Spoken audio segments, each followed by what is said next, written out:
So Kirsten and I are going to continue the veterinary theme and talk about this trial, which is dealing with companion animal veterinary practices now. So the Green Cross is the biggest corporate veterinary practice in Australia, and it now has 150 odd veterinary practices, which are all companion animals. So they don't do any mixed practice, no cattle or horses, just companion animals.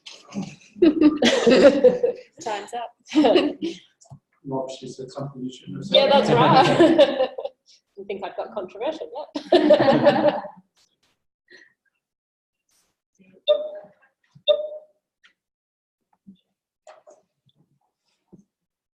Oh, here we go.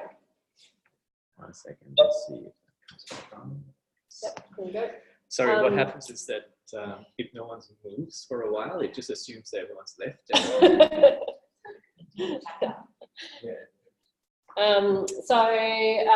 The CEO or the Chief Veterinary Officer of Green Cross approached us in the end of 2016 and was interested in implementing some antimicrobial stewardship in their practices.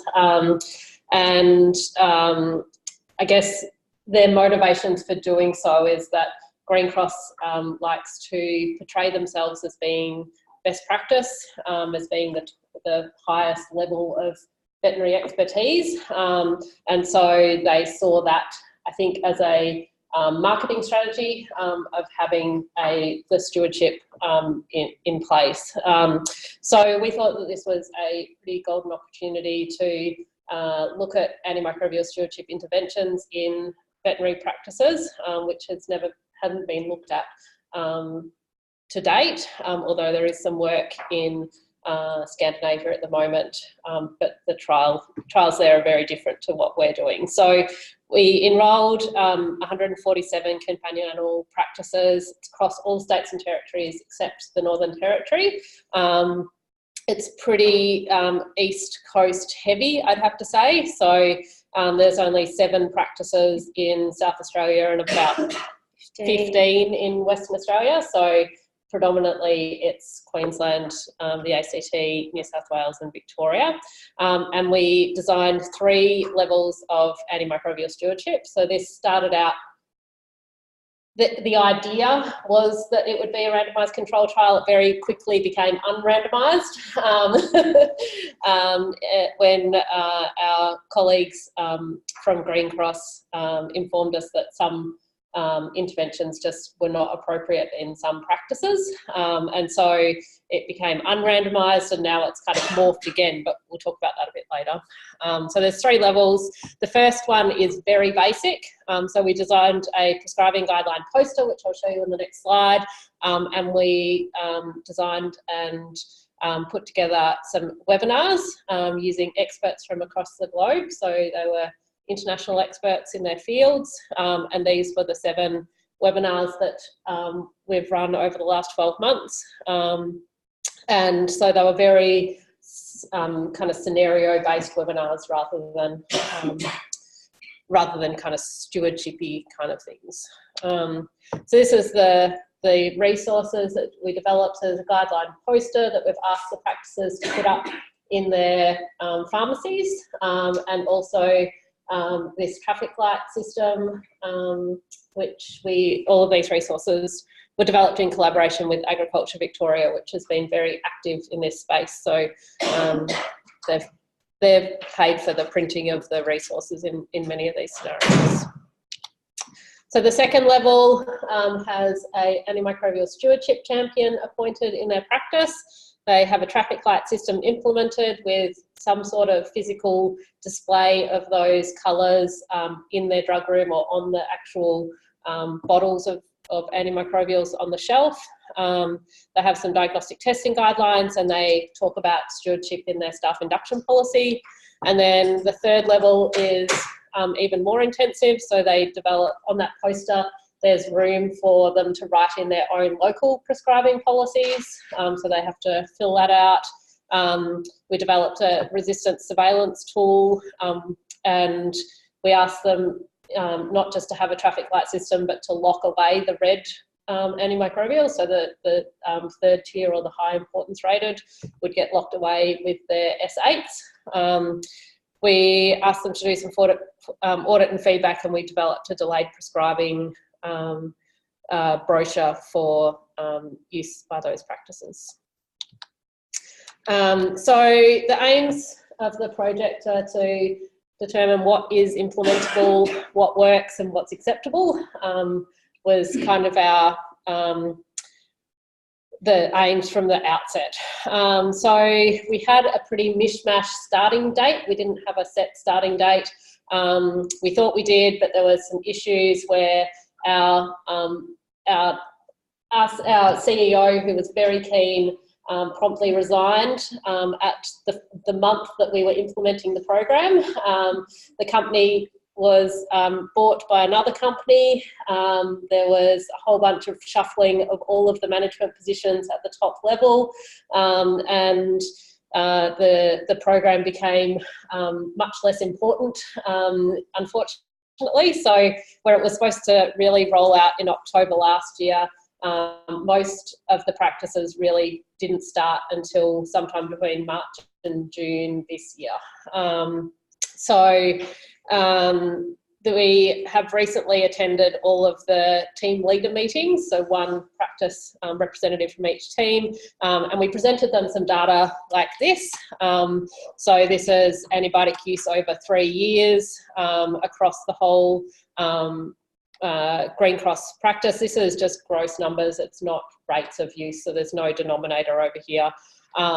So it's affected by the number of consults and all that sort of thing, but this is the number of individual clinics, so that the number of uses of Convenia, which is the third generation cephalosporin, over the 3 years, and we were able to point out that 2 practices use more than 1,000 doses, but 25% of the practices use less than 80 doses in 3 years. So just really giving them some quite basic feedback about and benchmarking between practices. And we plan to do this kind of interim analysis now in the next 4 to 6 weeks, where we're rolling out a survey to all of the vets who are participating, and then we're going to interview some of the practices where the rollout's going really well and some of the practices where the rollout's going really poorly, and try and understand what's going right and what's going wrong, and tweak the program before the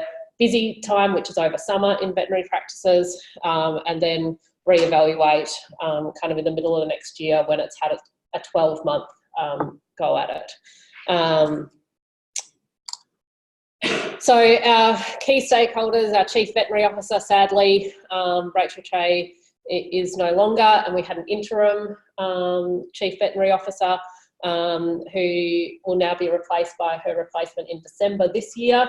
So that's been a really difficult, it's been a real challenge not having that high level leadership and all of the disruption that caused. So we have regional clinical directors, which have a varied number of clinics that they look after, and they look after the clinical care part of the practice. They don't look after the financial part of the practice. That's area managers look after the financial part. So that's been another kind of challenge, is that those two are quite separate in Green Cross, and so we're working really closely with the regional clinical directors, and they're all pretty interested in the program, but they've got varying levels of commitment to it, I would say. So we have a really committed couple of people in Victoria, and their practices are all doing pretty much everything they're assigned to do,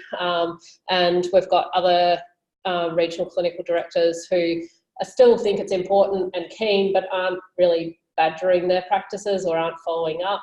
And so there's certainly less uptake of some of the interventions in those practices. There's 6 of them now, 6 regional clinical directors, and they each have between 20 and 30 practices, and I think one of them has about 40 practices that they're looking after. Some of them also work part-time in clinics, and one of them works as a a roving surgeon, I guess. So he does surgery in all of his practices, and so he feels that he's had some effect on their surgical prophylaxis. But they've all got different styles and different ways that they get around their clinics. So, initially the plan was that the RCDs would take control of this program so that it would be sustainable into the future, that they would be tasked, that they were tasked in interacting with the vets from their practices. But actually it's really come down to Kirsten and Susanna and now me, that I'm back from mat leave, pushing, really getting involved in the program, which is certainly, it'll be interesting to see how sustainable the program is in a long-term thing. So then 2/3 of the practices have stewardship champions who are involved at a practice level, and talking to these people, they really do seem genuinely keen on getting involved and working with their practices, but there's some challenges that we'll talk about in the next couple of slides, and then there's the individual veterans. So the challenges, I think that one of the biggest ones is practice culture and the unwritten rules of prescribing within practices, which is really, I think, driven a lot by the generational differences in prescribing as well. So one of the practices that I was talking to last week has 1.5 FTEs working at their practice. The one FTE is the original practice owner who sold to Green Cross, and he is at retirement age, and they have a 0.5 FTE new graduate working in that practice, and everything gets antimicrobials, and there is no, the practice manager just really feels like there's no way that is going to change until that the older veterinarian retires in that practice. So, and those older veterinarians can have a lot of influence on new grads, and we found that in other work that we've done, that there's real peer pressure in some of those practices, not only from older veterinarians, but also older nurses who have been there for a long time, that influences prescribing. I already talked about the interest of the RCDs, and we also, some of the feedback I got was that lots of the younger vets are really keen, but they have less power within the practice to create change. So they have, really minimal influence over some of those older people in their practice, even if they happen to be working at a higher level. That's just those cultural dynamics are really challenging. The time factor is huge. There's all of our RCDs, only one of them has dedicated time to this program, and I think she has half a day a week. Well, she has 2 days in clinic, 2 days as an RCD, and she's the project manager. Yeah. So for this project, and she's the only RCD she's the only person in Green Cross who has committed time towards this project. But not enough. None of the veterinarians have committed time, so they're expected to do their continuing education outside of their working hours, and so they can't watch the webinars at work. They have to watch them in the evenings. They're all small private businesses. Obviously, they're part of a corporate. Making money is pretty important, and so they